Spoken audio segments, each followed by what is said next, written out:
Has your health been covered up?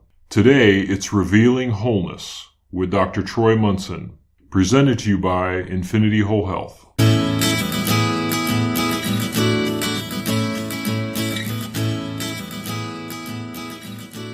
All right, so Candace and I are standing up, and I have grasped her right arm, and the moment I touch her arm, our energies are trying to balance because there's an electrical field around my body just as there's an electrical field around your body, Candace.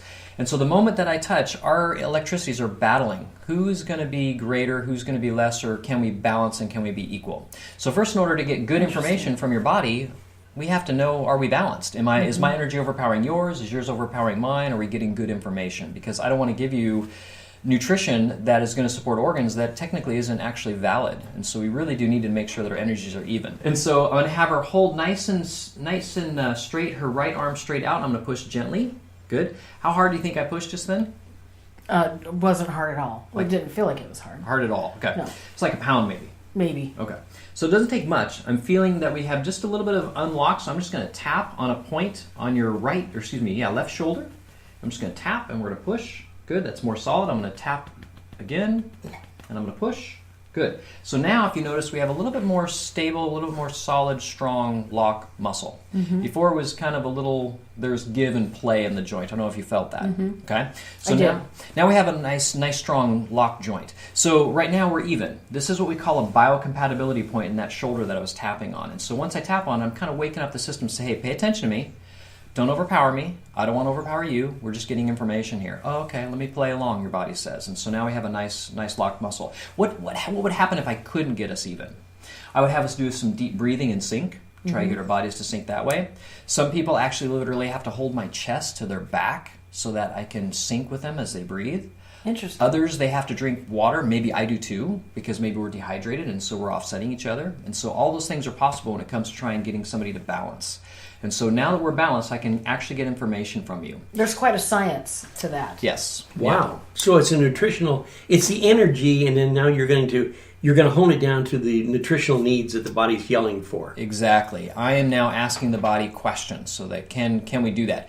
So right now we have points on the bridge of the nose, in between the eyes, bridge of the nose, tip of the nose, right below the nose on the upper lip, and then on the cheeks on the left and right side. All these points, there are a bunch of stuff underneath those points. So if we find one that's actually positive, meaning that the muscle goes weak, that as I put my finger on those points, it basically takes that circuit and just fries the circuit, if you will.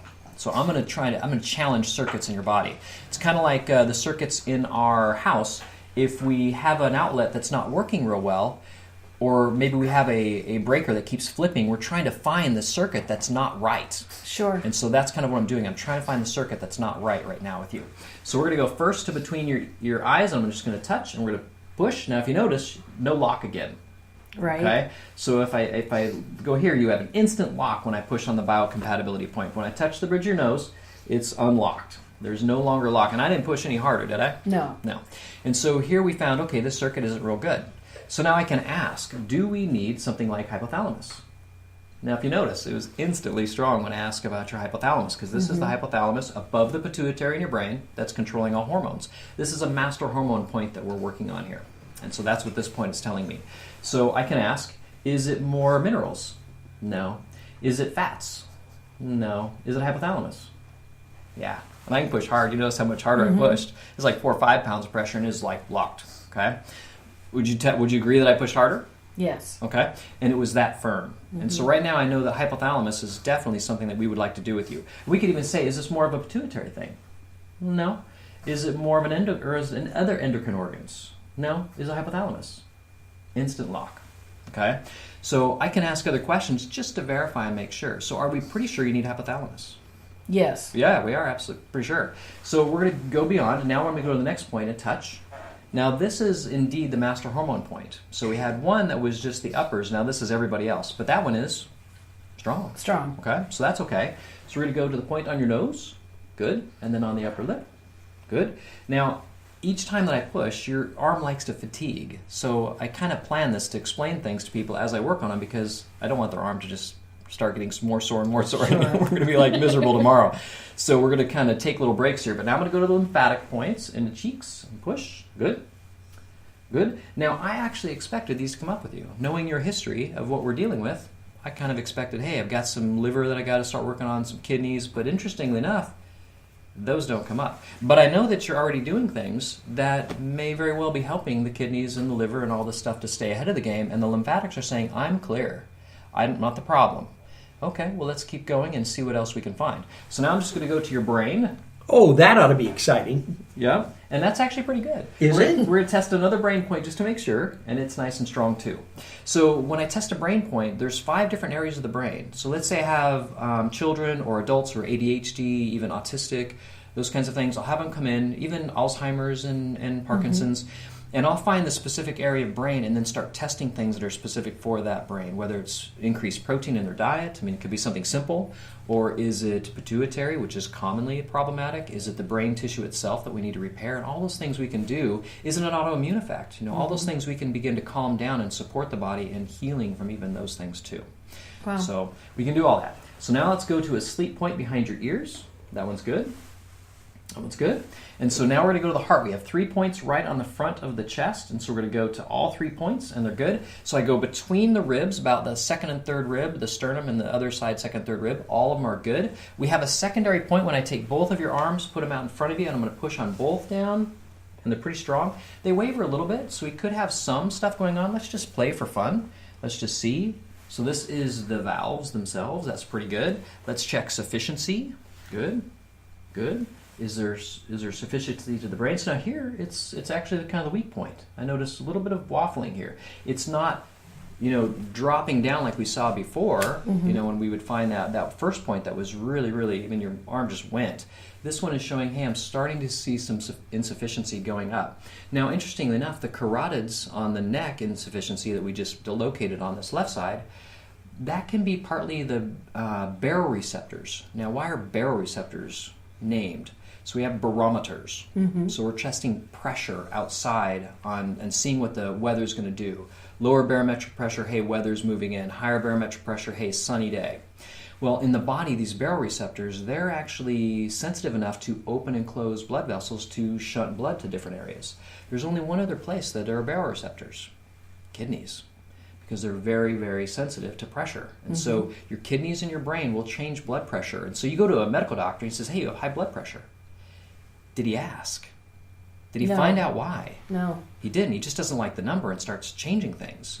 But he hasn't even addressed things. Maybe there's a kidney thing going on. And that's why they'll say, hey, this medication may cause kidney damage. Well, it may have already been there. Sure. They're just erroneously doing things because they didn't like a number. Well, I get it, but the body's pretty smart. It's going to push a number up because of a certain reason. It's not just arbitrarily going to do something. Hey, I think you have too much salt in your diet, Well, the kidneys are designed to move salt. It's not like this difficult thing to figure out, but these are things that are always on my mind as we do this. So now I'm going to go down into the digestive system. Good, good, good. And then we get a viral point. Now, immediately when I started getting close, I could feel the energy change. And so the viral point says, hey, I'm dealing with an infection still in you, and that hasn't been addressed. So we can ask certain things. We can just see, can we do an herb for it? Maybe. It's not real strong. Can we do something like Cataplex AC? So we hold. It's pretty strong. If I take it away, what's happening? So I barely have to push, and it becomes really wavering. And so I put it back, and I can really kind of crank on things. So it was Cataplex AC, probably pretty good for that infection. Yeah. I can even ask, is there anything else that I can do for it? And if you notice, it's a no. It says no. I don't need anything else. Could I do an herb? We should see that it continues just to drop. Can I do something dietarily? Doesn't do anything. Are we good with the Cataplex AC? Instantly different. So we can ask yes or no questions to verify that that's really what we need. Okay? So that's the viral point. So we're dealing with a virus, probably in the kidneys, if we had to locate it. But right now, if I ask, is that viral point, it's not traced anywhere, so it won't allow me to find it, but it says, hey, this is just gonna do Do you want me what to I keep need. holding on to this? Sure, go ahead and keep holding that. So now let's go back up. I want to go to this heart thing again. That's okay. And then this insufficiency. And see, that's already better. So heart is often an infection, I'll find. And so the insufficiency that we see is immediately helped by the Cataplex AC. So high vitamin A, high vitamin C in a natural form, not synthetic, but in food, as well as echinaceas in that. And so now it's really supporting small gut. it's really supporting the kidneys because Alboplex is one of the main things they use for kidney issues, and its main component is Cataplex AC. And it has Arginex to continue to clean the kidneys too. So, I mean, those are all things that we're working on, and we're still finding virus. Now, I know that you've just been on some antibiotics, and that may be part of it too. And so the body's kind of left, defenseless, and that's kind of your defense because you're strengthening your system to say, hey, you still need to rid this, even though I was on this to try to weaken it. It didn't promote my body in getting rid of the bacteria or virus. It only weakened it. That's what an antibiotic does. It doesn't really technically get rid of it because it only kills 99.9% of it. Well, what do you leave left? That one that's resistant to it that can now replicate all of its babies that are resistant to it as well. Sure. That's a problem. So last couple points. We're almost done. We're going to test here. This is a morphologic point. This morphologic point tells me how you're aging. And you're nice and strong. And so your cells are saying, hey. I'm strong. You got that? It's wonderful. She's strong. Moses was strong too, right up until the last moment. And Methuselah is done. Yeah, that's true. I didn't see him the other day. No, I didn't see him the other day. And so I'm going to go back up here, and I'm just going to go to hypothalamus. And I'm just going to say, can we do hypothalamus? Hypothalamus PMG. So the PMG is more the one we want to do, because there's 2 different hypothalamus products. Can I do 1 a day? Can I do 2 a day? 1 a day is strong. 2 a day is starting to get just a little bit off, so about 1 to 2 a day. Not a big dose, but we could dose it too. How many Cataplex AC do we need? I can ask. Can we do 2 a day, 4 a day, 6 a day, 8 a day, 10 a day, 12 a day? 12 is starting to go a little weak. Now I know I go by 2s because I get people half on a 20 bottle a day. Yeah, it's a huge program. So again, for you, at least 5 and 5 is what your body's asking for at this point. So let's say we're retesting in 2 weeks and saying, oh, I'm good at 3 and 3. That's typical. But as you do these programs, we do expect things to kind of come to the forefront and say, hey, let's go. Now, I know kind of that your program that you're on, it doesn't surprise me. I don't find anything catastrophic. Now, I can try to push some stuff and try to see, can I aggravate, certain organs that we know, but it won't do anything. So whatever you're doing right now is saying, I'm strong. I'm okay. I can do this. And so here we are. We say, okay, we're done at this point. Now we can move on and say, okay, let's run these products for a good couple, 3 weeks, 4 weeks, and then let's retest. So each time a person comes in, we're going to retest the ones that they're on, and then do we need to do anything new? And I'll find programs change a little bit in the beginning, and then they'll get pretty stable, and after about 3 or 4 months, all of a sudden, a lot of products will drop off, and now we'll have a new layer of things to work on. Mm-hmm. So right now we haven't got to there with you yet, but we will, and then eventually say, oh, okay, now let's work on the next thing that we need to do. So muscle testing in a nutshell. Very interesting, for sure. How do you feel? Did you feel the different energies? Yeah, actually did. Oh, that's wonderful. And be honest. The muscle testing was weak and strong, and you felt it was the difference. Weak and strong, and I did feel a difference. Yeah. So you could physically feel that. Well, that's outstanding. Well, Doctor, Munson, this is pretty well the end of the show, and thank you for coming down. And we should follow up on this again and talk more about what we can do with vitamins and supplements and how you can test for different types of organ problems. That's awesome. I can't wait to do it again. Sounds good. Until next time, I'm Dr. Troy Munson on Revealing Wholeness. This concludes another episode of Revealing Wholeness with Dr. Troy Munson. If you have any questions concerning this podcast or others, you can reach Dr. Munson by email at chiroman, that's CHIRO man, at dr.com.